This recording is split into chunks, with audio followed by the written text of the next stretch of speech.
तो मैं लेकर आ गया हूँ आपके लिए सबसे खास वीडियो। आपका डिमांड था ना कि सर उर्दू में कॉपी कैसे लिखना है, ठीक है ना।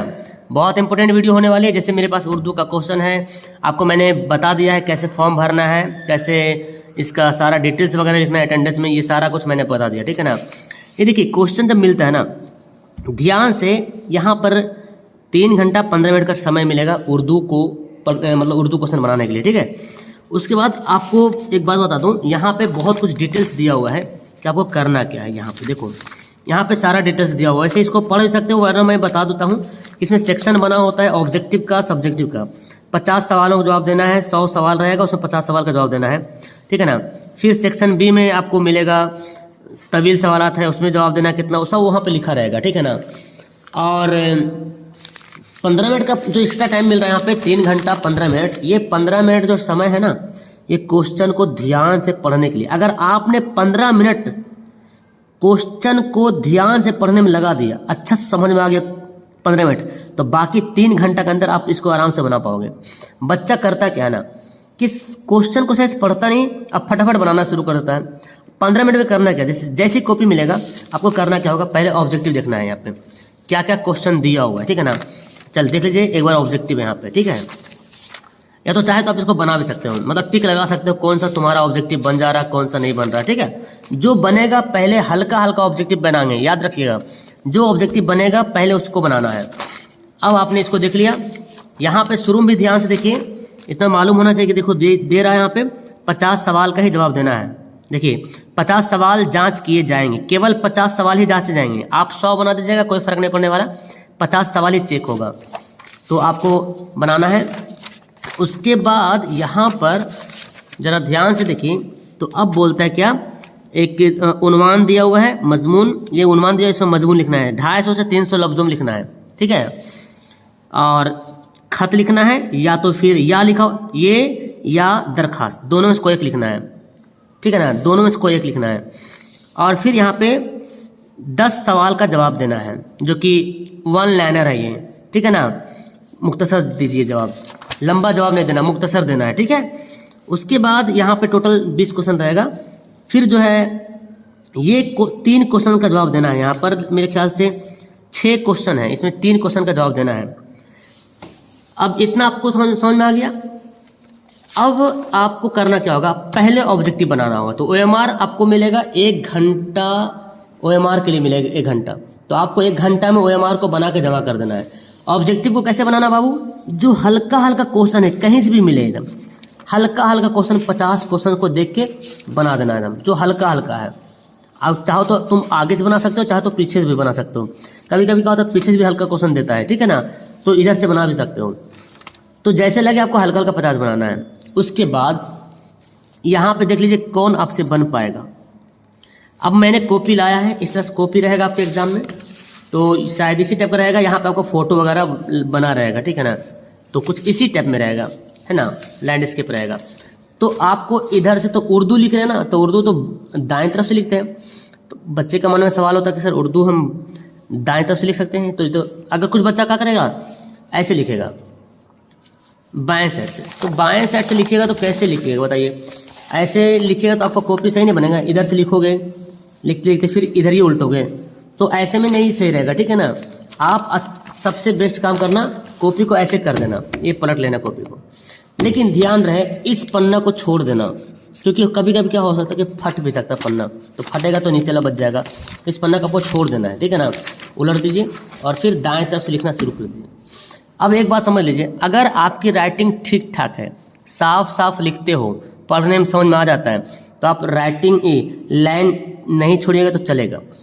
वरना लगता है कि सर मैं राइटिंग छोड़ के एक लाइन छोड़ के लिखता हूँ तो मेरी राइटिंग साफ साफ समझ में आती है, तो आप राइटिंग छोड़ के भी लिख सकते हो, नंबर नहीं कटेगा। अब देखिए मैंने यहाँ पे कुछ कुछ एग्जाम्पल दिया है हल्का हल्का।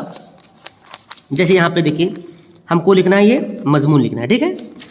तो यहाँ पर देखो मजमून लिखना है, तो मुझे पता चल गया भाई हमको मुहर्रम के बारे में लिखना है। थोड़ा सा मैं लिख सकता हूँ, 250 से 300 लफ्ज़ लिखना है। तो ये क्या करेंगे हम, सवाल नंबर ऊपर सेक्शन लिख देंगे। देखिए सेक्शन ए में ऑब्जेक्टिव था, बी में सब्जेक्टिव है, तो सेक्शन बी लिख देंगे, घेर देंगे, ओके। अब मजमून किस पे लिखना है, मुहर्रम पे, तो हम लिख देंगे सवाल नंबर 1 है और मुहर्रम। जवाब लिख देंगे यहाँ पे। अब यहाँ पे जैसे कि जब भी कोई सवाल, कोई भी लॉन्ग सवाल या कोई भी सब्जेक्टिव सवाल लिखिएगा ना, तो इतना देखिए यहाँ ये मेन आपका इधर का चौथाई छोड़ा हुआ, देखो दिख रहा है इधर, देखो इधर ऑलरेडी चौथाई छोटा हुआ, तो हमको अलग से चौथाई छोड़ने की ज़रूरत नहीं है। इधर भी चौथाई छोड़ा होता है, इधर भी चौथाई नहीं छोड़ना हमको, इतने में लिखना है, ठीक है, इसी बॉक्स के अंदर में लिखना है हमको। तो मेन हमारा तो लाइन यहाँ शुरू हो रहा है, लेकिन हम क्या करेंगे ना, पहला वर्ड जो लिखेंगे ना, जो पहला लफ्ज़ होगा वो थोड़ा सा पैराग्राफ के जैसा छोड़ के लिखेंगे, तो जब सबसे बेस्ट होता है। आप कोई भी कहानी किताब देखिए उर्दू का, तो ऐसे लिखा रहेगा। तो हमने लिख दिया मुहर्रम इस्लामी साल का पहला महीना है, इस महीने में मुसलमान एक तारीख से लेकर, अब जैसे कि ये लाइन भर जाएगा तो फिर यहाँ से लिखना है, ठीक है ना। और जब पैराग्राफ चेंज करना होगा तो फिर इसी के सामने यहाँ से शुरू करते हैं, है ना, इस महीने ऐसे करके, फिर ये पूरा भर जाएगा तो फिर यहाँ शुरू करेंगे ऐसे। तो मजमून मैंने बताया था कि जब मजमून लिखोगे तब 5-6 पैराग्राफ छोड़ दीजिएगा, बीच बीच में 4-5 लाइन के लिख के पैराग्राफ छोड़ देना है, 4-5 लाइन लिख के पैराग्राफ छोड़ देना है, थोड़ा अच्छा बनता है। लफ्ज़ जो कैसे गिनेंगे, देखो एक लाइन में 1 2 3 4 5 6 7 8 9 10 11 12 13 14 15, तो एक लाइन में 15 लफ्ज़ आ रहा, तो देख लेंगे कितना लाइन है। अनुमान से मतलब 250 से कम नहीं होना चाहिए, ठीक है ना, ये हो जाएगा। तो मैं अगर पेज की बात बताऊं तो आप ई पूरा भरोगे और इधर भी भर दीजिएगा तो ज़्यादा अच्छा रहेगा, तो लगेगा हाँ भाई बंदा ने कुछ लिखा है। दूसरा सेक्शन में आता क्वेश्चन आते हैं। देखिए सवाल 2 बोलता है कि खत लिखे या तो दरखास्त लिखें, तो मैंने आपको दोनों चीज़ बता दिया, खत या दरखास्त जो भी लिखें।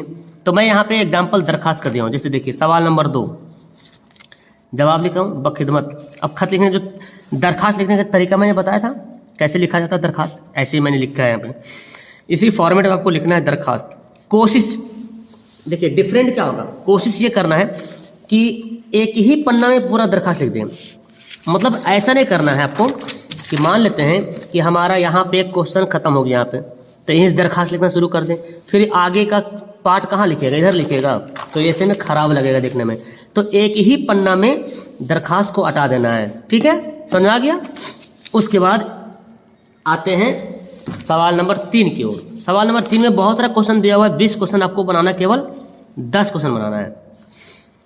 अब हमको जो सवाल समझ में आता है, जैसे देखिए सवाल नंबर 1 शबनम कमाली का असल नाम क्या था, तो हम लिखेंगे जवाब 1 में शबनम कमाली का असल नाम मुस्तफ़ा राजा था। फिर जैसे मान लीजिए दूसरा सवाल लिख रहे हैं ज़मीन के दर्जे हरारत में कार्बन डाइऑक्साइड और मीथेन गैस में कितना इजाफा हुआ है, तो मैंने लिखा, मान लेते ऐसे लिखा ज़मीन के दर्जे हरारत में कार्बन डाइऑक्साइड और गैस और मीथेन गैसों में, अब इजाफा यहाँ पे दिए ही नहीं, तो हमको लगा कि ये सवाल गलत हो गया। तो आपको ना सीधा एक लाइन ऐसे कट कर देना है, ऐसे ऐसे नहीं कर देना है पूरा, ठीक है ना, ऐसे ऐसे करोगे तो कॉपी भद्दा दिखेगा, केवल एक लाइन कट मारना है और फिर सुधार के लिख देना है। अब जो एच का लिख रहे हैं तो एच लिख देंगे नसीम के वालिद का नाम गंगा प्रसाद कोल था, हो गया। तो कहीं पे अगर गलती होता तो एक कट लगाएंगे, पूरा ऐसे ऐसे नहीं करना है, ओके। ऐसे में आपका मतलब क्या बोलते हैं रॉन्ग मैसेज आता है, और क्या वहाँ पे एग्जामिनर जो होता है उसको मतलब सही नहीं समझता है, नंबर आपको काट सकता है, ठीक है ना। तो ये सेक्शन समझ में आ गया। अब आते हैं लॉन्ग क्वेश्चन। तो लॉन्ग क्वेश्चन तो ऐसे लिखना है जैसे बताया मजमून वाला, वैसे लिखना है छोड़ छोड़ के।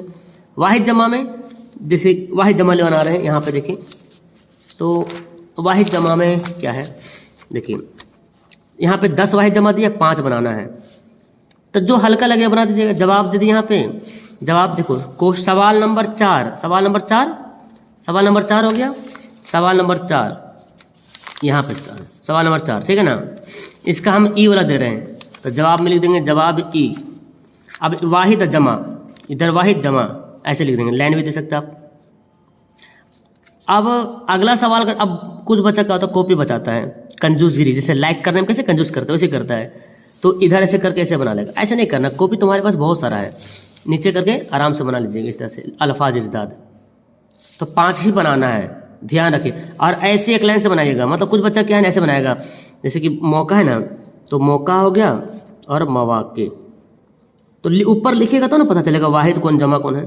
फिर बच्चा ऐसे लिख देता है, यही पे लाइन लिख देगा बुखार तो बुखारात, है ना, बुखार तो बुखारात। ऐसे में कॉपी चेक सही नहीं होगा, ऐसे लिखना है तो आपका एकदम सही से परफेक्ट 5 नंबर, है ना, ऐसे चेक होगा 5 नंबर, समझ में आया। तो ऐसे कॉपी लिखना है उर्दू में, ओके, उम्मीद है कि मेरी बातें आपको अच्छी तरीके से समझ में आ गई होगी। नीचे कमेंट कर दीजिएगा, और कोई वीडियो का डिमांड है तो मुझे बताइए जल्दी से। Okay, thank you so much. Video को लाइक कर देना और चैनल को सब्सक्राइब करना मत भूलिएगा। Okay, bye.